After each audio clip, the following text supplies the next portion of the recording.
pagi Bu. Terima kasih udah hadir dalam rapat pada hari ini.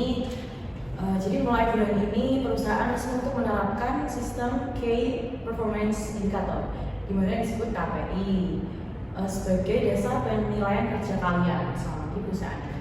Jadi semoga aja harapannya sistem ini bisa membantu kita lebih objektif dalam melakukan menilai performa kalian masing-masing. Bu, izin bertanya, berarti untuk proses penilaiannya melalui KPI ini ya Bu? Oh iya betul, jadi mulai dari pencapaian target, ketepatan waktu, hingga laporan harian akan dimonitor oleh sistem. Jadi nilai akhir kalian itu akan keluar otomatis. Hah? Nilai aku cuma 62. Aku bahkan nggak tahu harus input apa aja di sistem. Tidak ada pelatihannya sama sekali. Iya nih, nilaiku juga 60. Aku kira sistem otomatis ini menarik data dari laporan marketing. Ternyata banyak form yang harus diisi manual. Kita kan nggak pernah dikasih tahu sebelumnya. Loh, saya pikir kan bagian HR udah kasih pelatihan tentang pengisian, kok malah banyak yang nggak mudeng cara ngisinya tuh gimana? Waduh, jadi nilai kita dari SEM ini nggak bisa kita pakai. Gimana mau, Fai? Betul, nilainya kita rendah. Terus kita tanpa tahu prosedur penilaiannya itu gimana. Loh, ada apa ini? Kok suasananya tegang sekali? Kenapa? Benar-benar Ya? kami merasa mengenai sistem KPI yang digital ini tidak adil. Kami bekerja keras, tapi hasil yang muncul tidak sesuai dengan kenyataannya. Iya Bu, kami bahkan tidak tahu bagaimana nilai KPI ini bisa keluar angka seperti itu. Sistemnya tidak transparan Bu. Saya banyak laporan terkait error dan ketidakpahaman penggunaan sistem ini. Banyak data yang harusnya diisi harian tapi tidak berisi karena karyawannya tidak tahu cara input data. Tapi bukankah sistem KPI tracker 4.0 seharusnya membantu mempermudah kalian ya? Tetapi kalau tidak ada pelatihan dan indikator yang tidak jelas, sistem malah bikin masalah Bu. Kami merasa dinilai hanya dari angka dan kami tidak bisa sadar dan kenyataan di lapangan. Jujur Bu, motivasi kerja kami jadi menurun. Seolah-olah apa yang kami kerjakan tidak dihargai. Sepertinya kita perlu duduk bersama dan membahas akar dari permasalahan KPI ini ya. Baik semuanya, sekarang mari kita coba identifikasi apa saja penyebab utama ketidakefektifan penilaian kinerja digital ini ya. Saya ingin mendengar pandangan kalian satu persatu. Silakan dimulai dari Naswa dulu. Baik Bu, menurut saya indikator penilaian KPI ini tidak sesuai dengan realitas pekerjaan di setiap divisi Bu. Di bagian promosi yang dinilai hanya jumlah output, tapi tidak menilai usaha dan kondisi di lapangan. Itu membuat hasilnya tidak mencerminkan kerja sebenarnya Bu. Iya Bu, di marketing juga begitu. Sistem hanya menilai dari angka penjualan. Padahal keberhasilan marketing tidak bisa dinilai dari angka saja Bu. Proses kreatif, engagement, dan strategi kampanye tidak masuk indikator.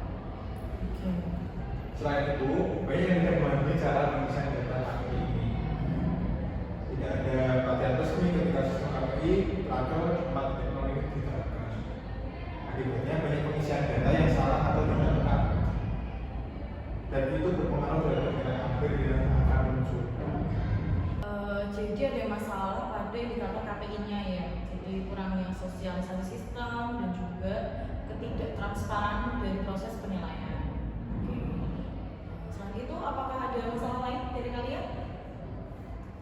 Ada satu lagi Bu, kami tidak tahu bagaimana nilai itu dihitung. Tidak ada penjelasan detail atau dashboard yang bisa kami lihat secara langsung. Karena itu muncul banyak asumsi dan kecurigaan antar karyawan. Rasanya seperti dinilai secara sepihak tanpa melihat kenyataan dulu. Dan juga tidak ada forum feedback berarah. Jadi sistem ini menilai karyawan tidak punya kesempatan untuk menjelaskan kerja mereka selama.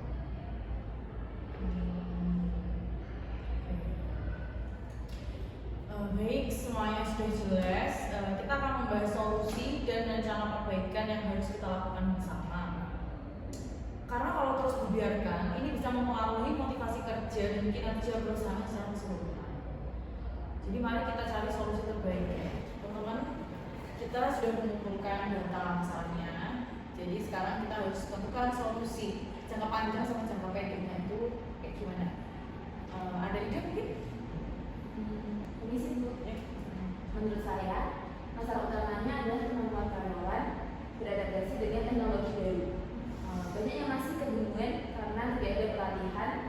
intensif sebelum KPI ini diterapkan. Saya setuju. Dan satu lagi, beban kerja kita juga makin berat karena kita juga harus kejar target digital. Tapi jumlah karyawan yang kita pilih itu tetap yang nambah. Akhirnya mereka jadi stres. Kerja juga asal-asalan dan kualitasnya juga menurun. Menambahkan Bu, makanya turnover-nya menjadi meningkat Bu. Banyak yang desain karena tidak mampu mengikuti sistem otomatisasi. Kita harus buat strategi perbaikan SDM sebelum terlambat. Baik. Jadi apa ada langkah realistis yang bisa kita ambil segera dalam waktu dekat ini?